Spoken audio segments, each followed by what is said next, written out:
व्याकरण सिक्ने कुरा सम्झिँदा धेरैको मनमा के आउँछ होला है? सायद नियमका लामा सूचीहरू, धातुमा प्रत्यय जोड्ने सूत्रहरू। हो, अनि परीक्षामा अलिकति चुक्यो कि नम्बर गयो भन्ने डर। तर के होला यदि व्याकरण सिक्ने तरिका नियम घोक्ने नभएर कक्षा कोठाको सामान्य हँसी मजाक र कुराकानी भित्रै लुकेको भए? हो, यो एउटा एकदमै रोचक प्रश्न हो। आज हामी यस्तै एउटा शिक्षण विधिको गहिरो विश्लेषण गर्दैछौँ। हाम्रो हातमा शारदा माध्यमिक विद्यालयको कक्षा 10 मा खिचिएको एउटा कक्षा कोठाको दृश्य छ, जसलाई वर्तमानको प्रतिध्वनि एक जीवन्त व्याकरण पाठ शीर्षक दिएको छ। यहाँ शिक्षिका मनिषा पौडेलले नेपाली व्याकरणको एउटा भनौँ न अलि जटिल तर महत्त्वपूर्ण पाठ वर्तमान कालका पक्षहरूलाई एउटा अविश्वसनीय रूपमा रमाइलो संवादमा बदल्नु भएको छ। हो, र आजको हाम्रो काम भनेको यो विधिले कसरी काम गर्छ, यसका मनोवैज्ञानिक फाइदा के हुन्, अनि के यो साँच्चै परम्परागत तरिकाभन्दा प्रभावकारी छ त भनेर केलाउनु हो। एकदम। यो विधि, जसलाई हामी शिक्षण शास्त्रमा आगमनात्मक विधि वा इन्डक्टिभ मेथड भन्छौँ, सैद्धान्तिक रूपमा त निकै आकर्षक सुनिन्छ। आगमनात्मक विधि? हो, यसको मूल मन्त्र हो पहिले उदाहरण अनि मात्र नियम। तर सिद्धान्त र व्यवहारमा कहिलेकाहीँ ठूलो खाडोल हुन्छ। त्यही त।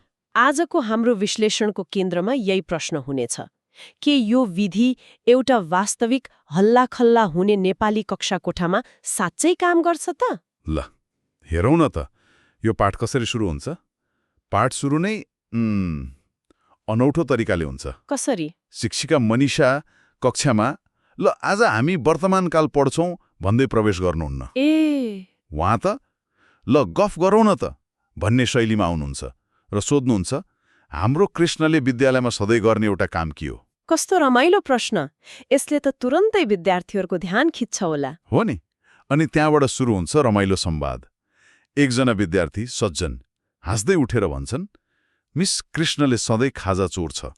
हो र? यो सुन्ने बित्तिकै कृष्ण अलि लजाउँदै प्रतिवाद गर्छन्, होइन मिस, म त साथीहरूलाई बाँड्छु।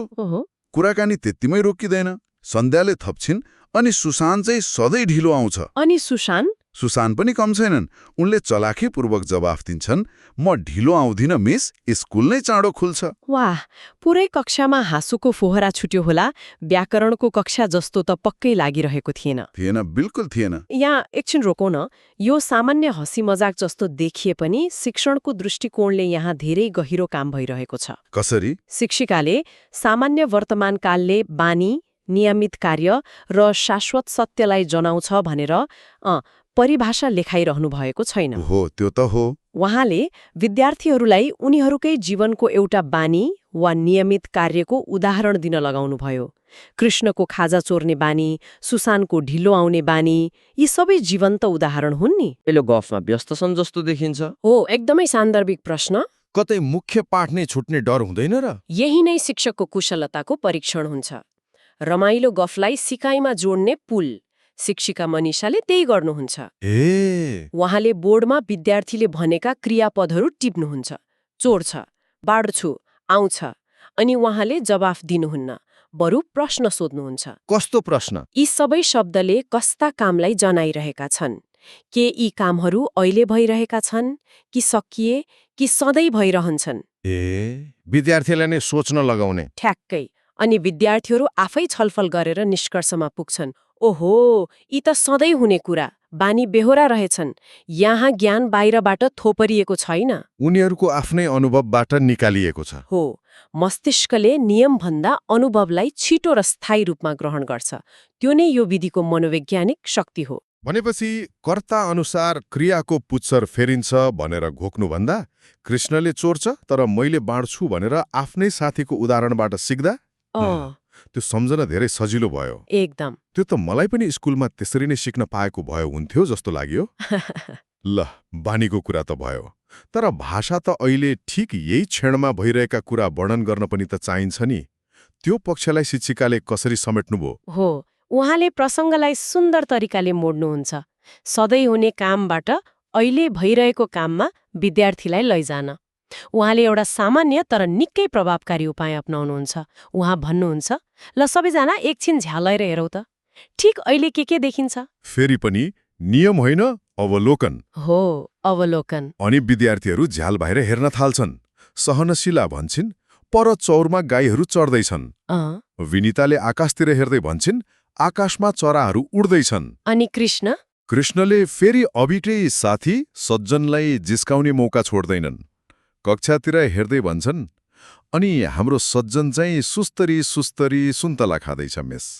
फेरि कक्षामा हाँसो। हो, फेरि हाँसो। यहाँ हेर्नुस् त, अपूर्ण वर्तमान कालको परिभाषा कति जीवन्त भएर आयो। गाईहरू चढ्दैछन् भन्दा विद्यार्थीको दिमागमा एउटा चलिरहेको भिडियो बन्छ, नियमको परिभाषा होइन।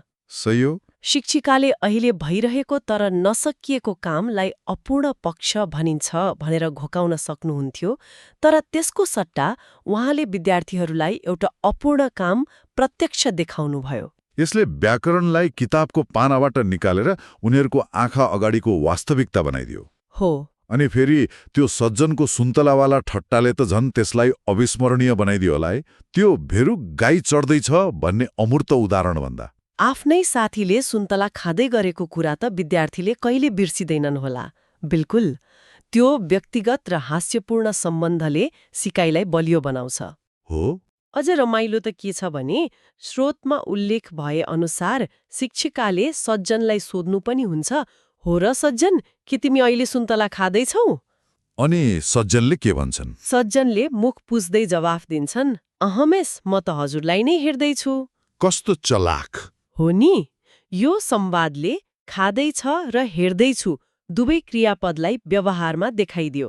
यहाँ व्याकरणको नियम केवल रमाइलो अवलोकन र जिस्काइबाटै सिकिँदैछ। विद्यार्थीहरूलाई थाहै छैन कि उनीहरूले एउटा जटिल व्याकरणको पाठ सिकिरहेका छन्। उनीहरू त केवल रमाइलो गरिरहेका छन्। त्यही त। अहिलेसम्मको कुरा सुन्दा त यो विधि निकै प्रभावकारी देखिन्छ। हामीले सधैँ हुने काम मतलब सामान्य पक्ष र अहिले भइरहेको काम अपूर्ण पक्षको कुरा गर्यौं। तर वर्तमानकालको सबैभन्दा जटिल पक्ष त अब आउँदैछ। त्यो काम जुन भर्खरै सकियो तर त्यसको असर अहिले पनि छ। पूर्ण वर्तमान। हो, पूर्ण वर्तमान। मैले खाए र मैले खाएको छु बीचको फरक, यो भिन्नतालाई चाहिँ कसरी बुझाउनु भयो होला? हो, यो साँच्चै नै धेरैलाई गाह्रो लाग्ने ठाउँ हो। शिक्षिकाले फेरि प्रसङ्ग बदल्नुहुन्छ, तर एकदम स्वाभाविक रूपमा। कसरी? उहाँले सोध्नुहुन्छ, तपाईहरूले कुन कुन खेल खेल्न जान्नु भएको छ? अनुभव र सिपबारे। हो, यसले विद्यार्थीहरूलाई आफ्नो अनुभवबारे सोच्न लगाउँछ। त्यस्ता काम जुन उनीहरूले विगतमा गरे र त्यसको ज्ञान वा असर अहिले पनि उनीहरूसँग छ। अनि जवाबहरू पनि त्यस्तै आउँछन् होला? हो, सन्ध्याले भन्छन्, हामीले कबड्डी र फुटबल खेल्न जानेका छौं। शिक्षिकाले गृह कार्यबारे सोद्धा सहनशीला भन्छन्, मैले त हिजो राति नै होमवर्क सिद्ध्याएकी छु। अनि सुसानको पालो। हो, सुसानलाई कतै घुम्न गएको अनुभवबारे सोद्धा उसको जवाफ आउँछ, पोखरा गएको छु मिस। यहाँ पनि सबै उदाहरण विद्यार्थीहरूकै जीवनबाट आए। यो त राम्रो भयो। यो खण्डमा दुईवटा महत्त्वपूर्ण सिकाइका क्षणहरू छन्।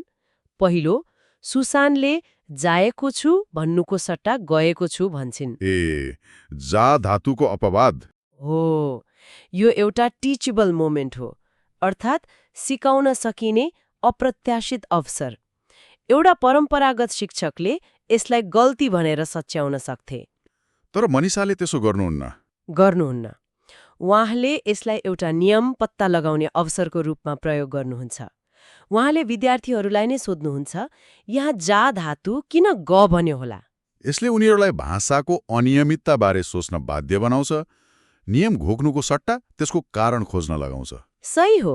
तर एउटा कुरा, यस्ता कति अपवादहरू हुन्छन् होला?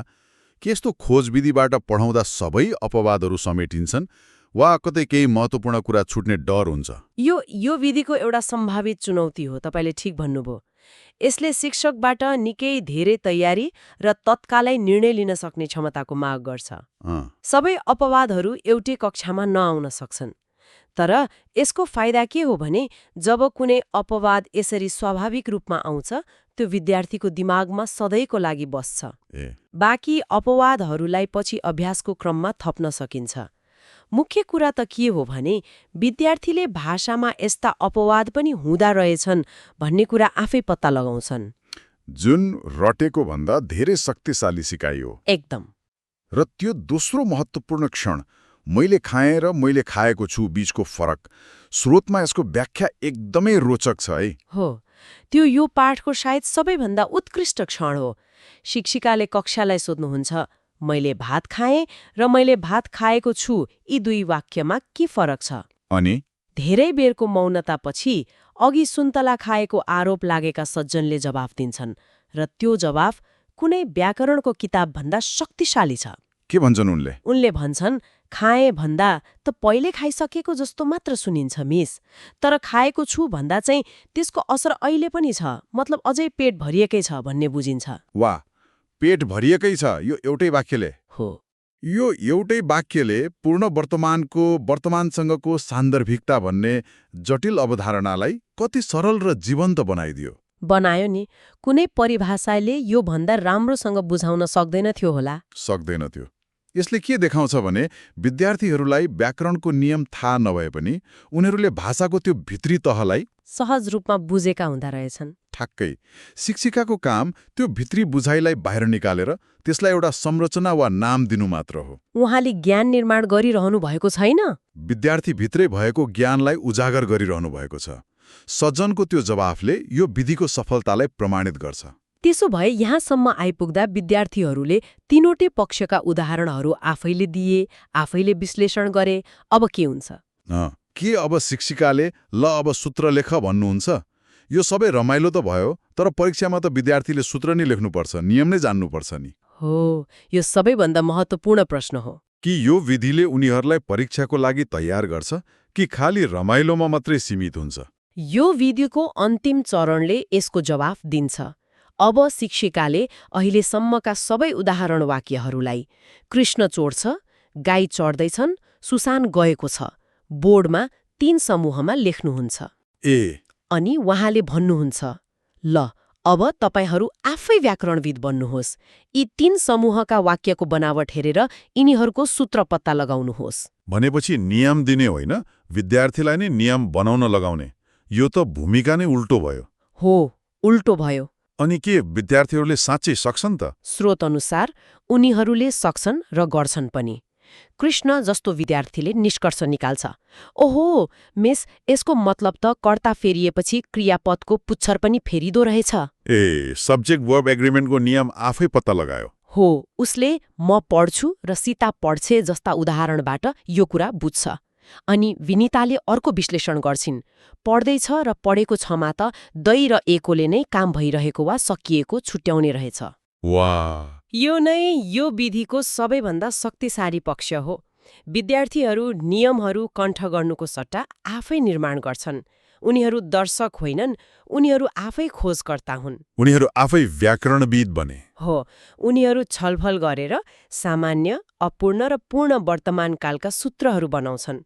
जब उनीहरू आफैले सूत्र बनाउँछन्, त्यो उनीहरूको आफ्नो हुन्छ। त्यो उनीहरूले कहिल्यै बिर्साउँदैनन्, परीक्षामा पनि होइन, जीवनमा पनि होइन। हो, यो विधिले परीक्षाको लागि मात्र होइन, भाषाको गहिरो बुझाइको लागि तयार गर्छ। यो सबै सुन्दा त मलाई के लाग्यो भने यो विधि सफल हुन शिक्षकमा अलिक फरक खालको खुबी चाहिने रहेछ। कस्तो खुबी? पाठ्यपुस्तक पढाउनु भन्दा पनि कक्षा कोठाको हरेक कुराकानीलाई सिकाइको अवसरमा बदल्न सक्ने धैर्यवान र कुशल सहजकर्ता हुनुपर्ने रहेछ। तपाईले एकदम सही ठाउँमा औल्याउनु भयो। यो विधि शिक्षकका लागि चुनौतीपूर्ण छ। यसमा धेरै तयारी, लचकता र विद्यार्थीलाई विश्वास गर्ने आँट चाहिन्छ। हो, कक्षा कोठा हल्लाखल्ला हुन सक्छ, योजनाभन्दा बाहिर जान सक्छ। तर यदि शिक्षकले यसलाई सही तरिकाले डोर्याउन सक्यो भने नतिजा असाधारण हुन्छ। ज्ञान विद्यार्थीको दिमागमा थोपिएको हुँदैन, उनीहरूको आफ्नै अवलोकन र तर्कबाट जन्मिएको हुन्छ। एकदम। समग्रमा यो शिक्षण विधिले व्याकरणलाई नियमको शुष्क सङ्ग्रहबाट निकालेर हाम्रो दैनिक संवादको जीवन्त अङ्गको रूपमा स्थापित गर्छ। कृष्णको खाजा चोर्ने कुरा होस् वा सज्जनको सुन्तला खाने ठट्टा, सबै व्याकरण सिक्ने माध्यम बनेका छन्। यहाँ ज्ञान लादिएको छैन, बरु विद्यार्थीहरूसँग मिलेर खोजिएको छ। अनि स्रोतको अन्त्यमा शिक्षिकाले अर्को दिन होइन अर्थात् अकरण बनाउने खेल खेल्ने कुरा गर्नुभएको छ। जसले यो सिकाइ प्रक्रिया एक दिनको घटना होइन बरु एउटा निरन्तर र खेलमा आधारित रमाइलो यात्रा हो भन्ने सङ्केत गर्छ। सिकाइलाई बोझ होइन उत्सव बनाउने प्रयास यहाँ देखिन्छ। यो स्रोतले देखाउँछ कि व्याकरण कसरी हाम्रो दैनिक बोलीमा लुकेको हुन्छ, हामीले त्यसलाई याद नगरेको नि। यसले मलाई सोच्न बाध्य बनायो। के सोच्न? यहाँ के हामीले अरू जटिल विषयहरूलाई पनि कण्ठ गर्नुपर्ने नियमहरूको सूचीको रूपमा नहेरी हाम्रो वरपरको संसारमा लुकेका ढाँचाहरूको रूपमा खोज्न सक्यौं भने हाम्रो सिक्ने तरिकामा कस्तो क्रान्तिकारी परिवर्तन आउला? जस्तै अर्थशास्त्रका सिद्धान्तहरू बजारमा सामान किन्दाको हाम्रो व्यवहारमा खोज्ने, वा भौतिक शास्त्रका नियमहरू भान्सामा खाना पकाउँदाको प्रक्रियामा खोज्ने। एकदमै रोचक विचार। सायद सिकाइको वास्तविक रहस्य भनेको बाहिरबाट ज्ञान लिनुमा होइन, आफूभित्र र आफ्नो वरिपरि भएको ज्ञानलाई चिन्नुमा